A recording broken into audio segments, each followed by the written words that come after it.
Hello बच्चों, good morning. मैं आपकी अध्यापिका श्रीमती सुमन राय, सतसेवा बालिका इंटर कॉलेज मालटारी आजमगढ़ आज आप लोगों को संस्कृत पढ़ाऊंगी।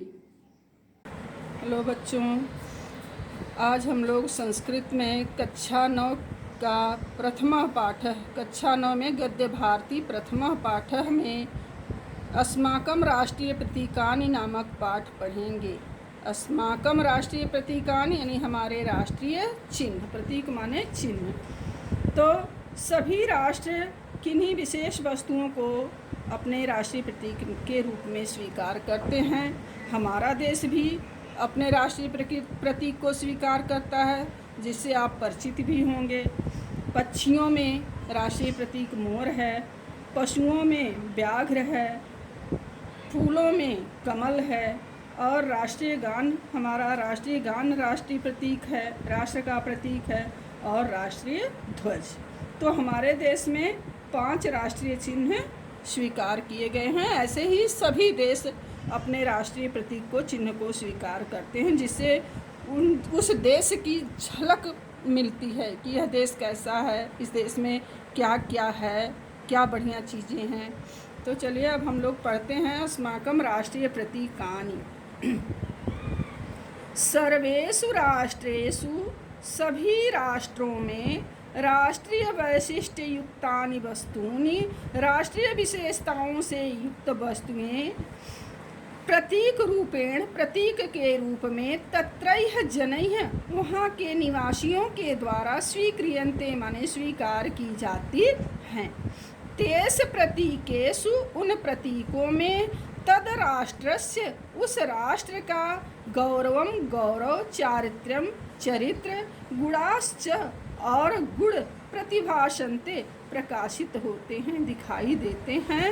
तानि एव राष्ट्रीय प्रतीकानि निगद्यन्ते, उन्हीं को राष्ट्रीय प्रतीक या राष्ट्रीय चिन्ह कहते हैं। अस्माकं राष्ट्रे भारते अपि, हमारे देश भारत में भी कतिपयानि प्रतीकानि स्वीकृतानि सन्ति, कुछ प्रतीकों को स्वीकार किया गया है। तानि अस्माकं चारित्र्यं, संस्कृतिं, महत्वं च व्यंजयति, वे प्रतीक हमारे चरित्र, अस्माकं चारित्र्यं, हमारे चरित्र, संस्कृति, महत्वं च और महत्व को व्यंजयन्ति माने प्रकट करते हैं।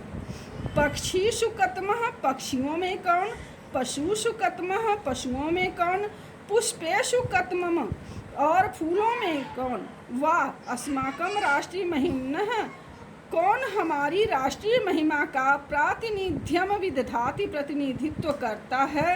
इति विचार्यैव, यह विचार करके ही प्रतीकानि निर्धारितानि सन्ति, प्रतीक निर्धारित किए जाते हैं।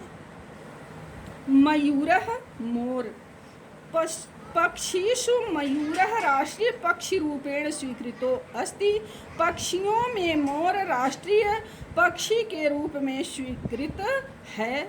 मयूरो अतीव मनोहरः पक्षी वर्तते, मोर अत्यंत सुंदर पक्षी है।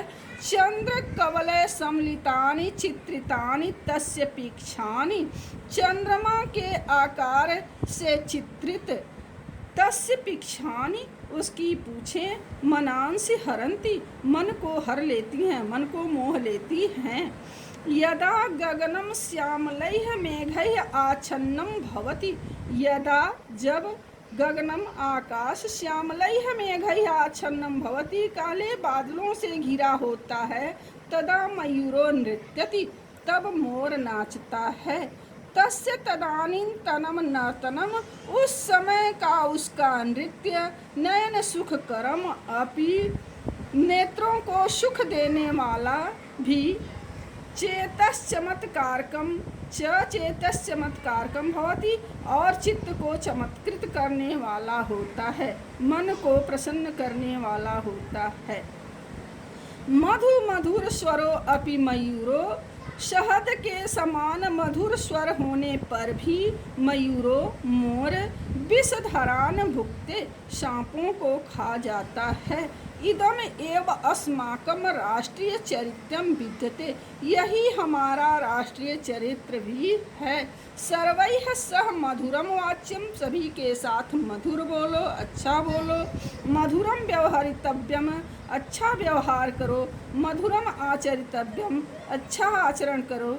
किंतु ये राष्ट्रद्रोही अत्याचार परायण है, किंतु जो राष्ट्रद्रोही हों, अत्याचार परायणा, अत्याचारी हों, राष्ट्रीय अखंडता या राष्ट्रीय ऐक्य वा, राष्ट्रीय अखंडता अथवा राष्ट्रीय एकता के लिए विघातका, घातक हों, विषमुखा सर्पतुल्या मयूरेणैव, विषैले मुख वाले सर्पतुल्या, सर्प की भांति, मयूरेणैव, जैसे विषैले मुख वाले सर्प को मोर मार डालता है, उसी प्रकार से राष्ट्रेण व्यापयितव्या, राष्ट्र के द्वारा मार दिया जाना चाहिए। व्याघ्र। अब दूसरा हमारा राष्ट्रीय चिन्ह है, प्रतीक है व्याघ्र, बाघ। पशुओं में बाघ। तो पशुओं में बाघ को राष्ट्रीय प्रतीक के रूप में स्वीकार किया गया है। पशुषु व्याघ्रः भारतस्य राष्ट्रीय प्रतीकम, पशुओं में बाघ भारत का राष्ट्रीय प्रतीक है, चिन्ह है। व्याघ्रेषु चित्र व्याघ्रः, बाघों में चित्र व्याघ्रः, चित्तकबरा व्याघ्र बहुवैशिष्ट विशिष्टो विद्यते, बहुत सी विशेषताओं से युक्त है। को न जानाति चित्र व्याघ्रस्य औजः पराक्रमं स्फूर्तिः च, चित्तकबरे बाघ के पराक्रम और शक्ति को, औजः शक्ति को, पराक्रम स्फूर्तिं च, और स्फूर्ति को न जानाति, कौन नहीं जानता है। एतत् जातीया व्याघ्राः, इस जाति के बाघ अस्मद् देशस्य वनेषु उपलभ्यन्ते, हमारे देश के वनों में पाए जाते हैं। एतेषां शरीरे, इनके शरीर पर स्थूल कृष्ण रेखाः भवन्ति, काली मोटी रेखाएं होती हैं। व्याघ्रो असावतीव तीव्र धावकः, बाघ अत्यंत तेज दौड़ने वाला, सतत सावहितः, हमेशा सावधान रहने वाला। संकटम विदूरादेव जिघ्रन, संकट से को दूर से ही सूंघ कर, तद अपने तुम सचेष्ट, उसे दूर करने में सचेत रहने वाला। स्वलक्ष्यम अवाप्तुम, अपने लक्ष्य को प्राप्त करने के लिए कृतिरतः स्वसीमनि एव, अपनी सीमा के अंदर भ्रमण करने वाला। पर्यटन वन्य जंतु विस्तृतो जगति है, संसार में जंगली पशु के रूप में प्रसिद्ध है। कमलम, तीसरा प्रतीक हमारा राष्ट्रीय प्रतीक कमल है। कमलम कमलम मीन्स कमल। कमलम सरसिजम पद्मम पंकजम शतदल इत्यादि नाम भी है प्रथितम पुष्पम अस्माकं राष्ट्रीय प्रतीकत्वेन स्वीकृतम, राष्ट्रीय पुष्पस्य यशो विद्यते।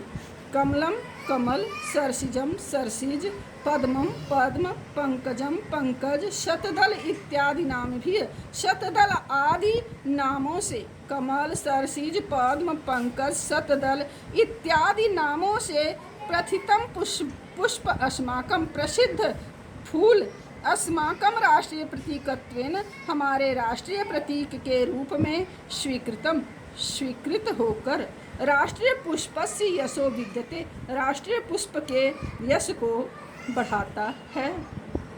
तस्य कोमलत्वम, उसकी कोमलता, मनोहरत्वम, मनोहरता, विकासशीलत्वम, विकासशीलता, पवित्रत्वम च अभिलक्ष्य एव, पवित्रता को लक्ष्य करके ही कभी भी तस्य बहुशः वर्णनम कृतम, कवियों के द्वारा उसका बहुत प्रकार से वर्णन किया गया है।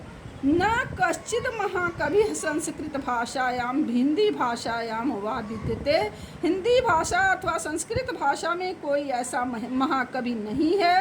एन एतस्य पुष्पस्य महात्म्यम न गीतम, जिसने इस फूल की महानता को न गाया हो, इस फूल की महानता का वर्णन न किया हो। देवा नाम स्तुति प्रसंगे, देवताओं के प्रार्थना के प्रसंग में, दिव्य कर चरण चरणाधीन अंगानाम दिव्य चरण कर अलौकिक हाथ पैर आदि अंगों के मानव हृदयस्य च उपमानीकृतम मानव के हृदय का उपमानीकृतम मानव के हृदय की उपमा देकर सत सांस्कृतिकम महत्व विभर्ति पुष्पम इदम यह पुष्प हमारी सांस्कृतिक महत्व को धारण करता है। शरद ऋतु मनोहरम पुष्पम इदम शरद ऋतु में यह सुंदर पुष्प यत्र तत्र जल संकुलेषु जहाँ तहाँ जल के गड्ढों में जल से भरे हुए गड्ढों में तड़ागेषु तालाबों में सरश्च बावड़ियों में सरश्च तालाबों में अनायासेन उत्पद्यते अपने आप ही उत्पन्न हो जाता है वर्धते बढ़ता है। रविकर निकर संसर्गात प्रस्फुटित और सूर्य की किरणों के संसर्ग से सूर्य की किरणों को पाकर प्रस्फुटितम खिलता है। पंके जायते पंकजम कीचड़ में उत्पन्न होता है इसलिए इसका एक नाम पंकज है। पंके जायतम पंक माने कीचड़ कीचड़ में जायते उत्पन्न होता है पंकजम इसलिए यह पंकज है। जल संयोगे शरत कालम अवाप्य जल के मिलने से पानी के मिलने से शरत कालम अवाप्य शरत ऋतु को प्राप्त करके वर्धते बढ़ता है शोभते च और सुशोभित होता है।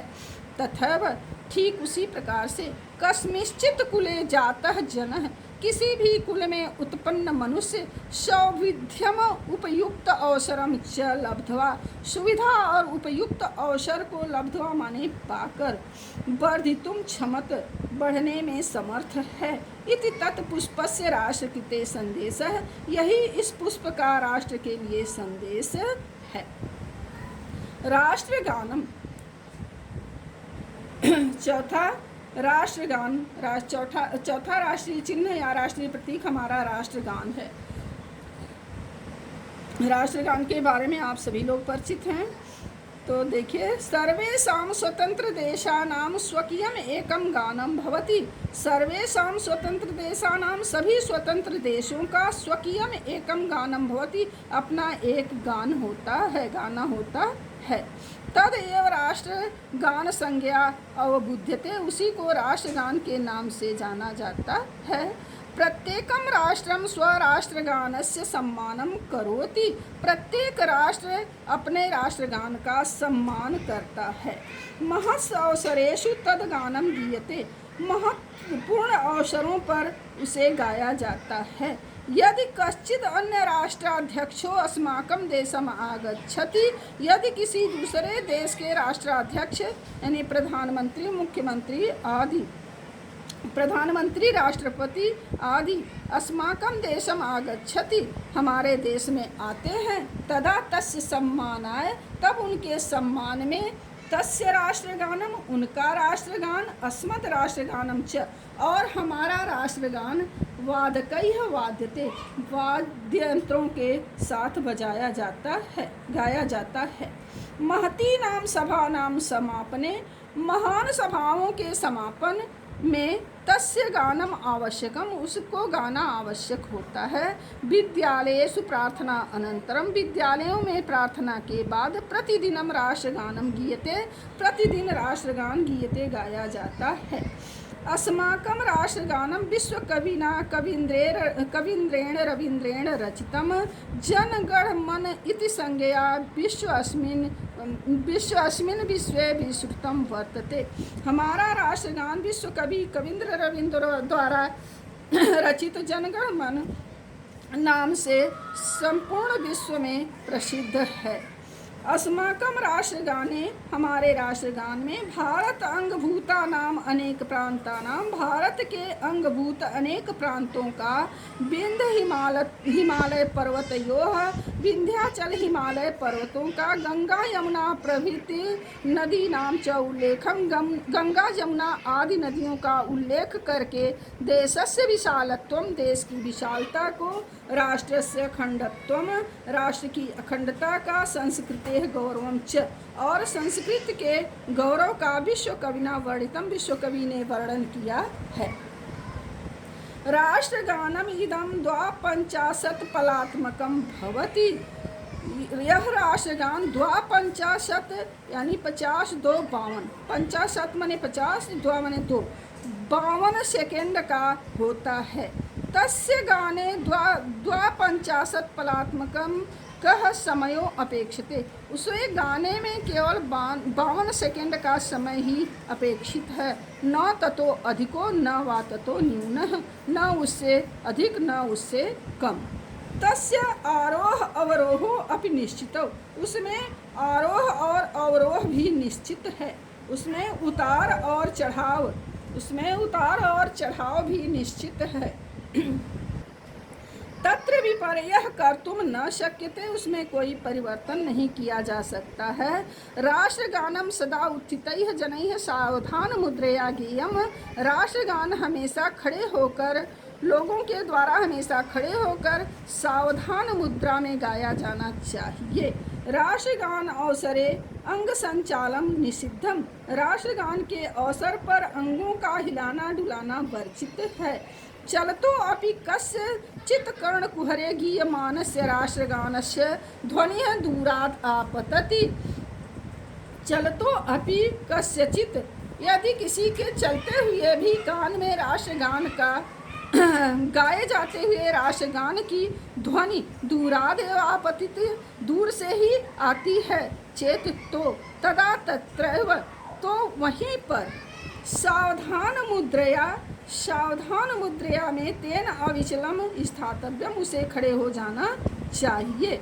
राष्ट्रगानम श्रद्धास्पदम भवति, राष्ट्रगान श्रद्धा के योग्य है।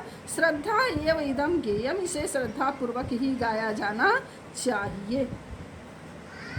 राष्ट्र ध्वजम, अंतिम राष्ट्रीय चिन्ह हमारा है राष्ट्र ध्वज यानी राष्ट्रीय झंडा। सर्वेषु राष्ट्रीय प्रतीकेषु, सभी राष्ट्रीय प्रतीकों में राष्ट्र ध्वजस्य सर्वाधिकम महत्वम वर्तते, राष्ट्र ध्वज का सबसे ज़्यादा महत्व है, सबसे अधिक महत्व है। सर्वस्य स्वतंत्र राष्ट्रस्य स्वकीयो ध्वजो भवति, सभी स्वतंत्र देशों का अपना एक राष्ट्रीय ध्वज होता है। तद देशवासिनो जनाः, वहाँ के निवासी लोग, नराः नार्यश्च, स्त्री और पुरुष, स्वराष्ट्र ध्वजस्य सम्मानम, अपने राष्ट्र ध्वज का सम्मान प्राणपणेन रक्षन्ति, प्राणों से भी बढ़कर कर। त्रिवर्णात्मको मध्य, 3 रंगों के बीच, अशोक चक्र अंकितो, अशोक चक्र से अंकित, अस्माकम राष्ट्र ध्वज, हमारा राष्ट्र ध्वज यानी राष्ट्रीय झंडा, तिरंगा शब्देन विश्व विस्तृतो विद्यते, तिरंगा नाम से विश्व में प्रसिद्ध है। ध्वजस्य अधोभागः, झंडे का नीचे का भाग, हरित वर्णात्मकः, हरे रंग का, सुख समृद्धि विकासा नाम सूचक, सुख समृद्धि और विकास का सूचक है। मध्य भागे श्वेत वर्ण, ज्ञान सौहार्द, सदा शयाति सदगुणा नाम द्योतकः, और बीच के भाग में स्थित सफ़ेद रंग ज्ञान, प्रेम और सदा शयिता आदि गुणों का प्रतीक है, द्योतक है। ऊर्ध्व भागे च, ऊपर के भाग में स्थित गैरिक वर्णः, गेरुआ रंग, त्यागस्य शौर्यस्य च बोधकः, त्याग और वीरता का प्रतीक है, बोधक है। ध्वजस्य मध्य भाग स्थित, झंडे के बीच के भाग में स्थित श्वेत वर्ण मध्य अवस्थित, श्वेत सफेद रंग के बीच में स्थित अशोक चक्रम, अशोक चक्र, धर्मस्य सत्य हिंसायाः च प्रत्यायकम, धर्म और सत्य हिंसा का प्रतीक है। चक्रे 24 शलाकायाः, चक्र में 24 तीलियां, पृथक अपि चक्र मूले, अलग अलग होते हुए भी चक्र के बीच में एकत्र संबद्धा, एक में बधी हुई, भारत में भाषा, धर्म, जाति, वर्ण, लिंग भेदेषु, भाषा, धर्म, जाति, वर्ण, लिंग आदि भेदों के सत्स्वपि होते हुए भी भारतम एकम राष्ट्रम इति द्योतयन्ति, भारत एक राष्ट्र है यह बताती हैं।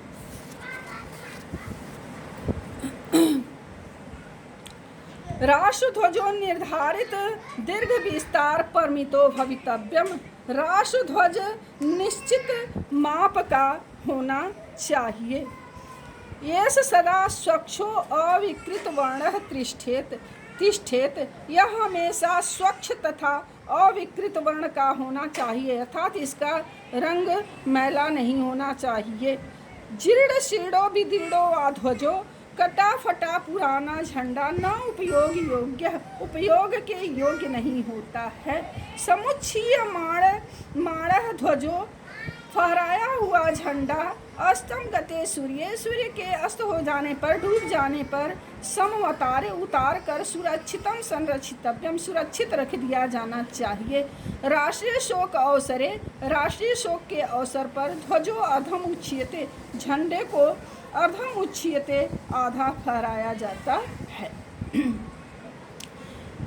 इत्येतानि राष्ट्रीय प्रतीकानि अस्माकं स्वातंत्र्यस्य प्रत्यायकानि, ये राष्ट्रीय प्रतीक हमारी स्वतंत्रता के प्रत्यायकानि, हमारी स्वतंत्रता का ज्ञान कराने वाला है। समादृतव्यानि तु, और यह आदर के योग्य है। संततम एव प्राण प्रणयः रक्षितव्यानि च, हमेशा इसकी प्राणों से बढ़कर रक्षा की जानी चाहिए।